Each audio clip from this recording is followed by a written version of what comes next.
សារព័ត៌មានថៃកំពុងជ្រួលច្របល់និងភ្ញាក់ផ្អើលក្រោយសារព័ត៌មានរយតូសម្រងសម្ដីនាយករដ្ឋមន្ត្រីកម្ពុជាដែលចោទប្រកាន់កំពុងលួចឆក់ប្លន់ទឹកដីនិងកាន់កាប់ដោយខុសច្បាប់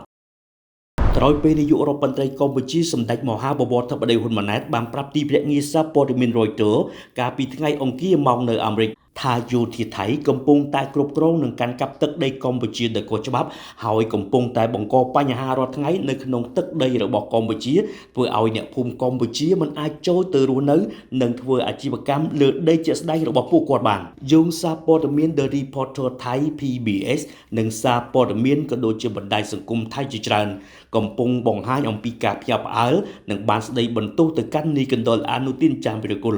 ដោយនិយាយថាយោធាថៃកាន់កាប់ទឹកដីខ្មែរតែមិនដែលឃើញអំពីដីពិតប្រាកដនៅឡើយឃើញតែអួតថាយកបានតំបន់នេះយកបានតំបន់នោះជាដើមជាមួយនេះក៏បានស្ដីបន្ទោសទៅរដ្ឋមន្ត្រីការបរទេសថៃស៊ីហសភូមិកែវថាជារដ្ឋមន្ត្រីមិនបានការបានតែនិយាយបានតែអួតតែគ្មានសកម្មភាពអ្វីជាដុំកំភួន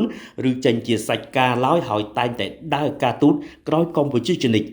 យ៉ាងណាចោលទំនងភ័យខ្លួនក្រោយជនរងគ្រោះទៅប្តឹងប៉ូលីសជួយរកយុត្តិធម៌ដោយព័ត៌មានថៃផ្សាយថារដ្ឋមន្ត្រីការបរទេសថៃឈរមិនសុខអង្គុយមិនស្ងៀមព្រោះខ្លាចគំនិតចោលរបស់ខ្លួនត្រូវបានលាតត្រដាងនោះលោកសៀសភូមិកែវតាមរយៈអ្នកនាំពាក្យការបរទេសថៃបានចេញមកប្រាប់ថាខាងភាគីថៃកំពុងតែតាមដាន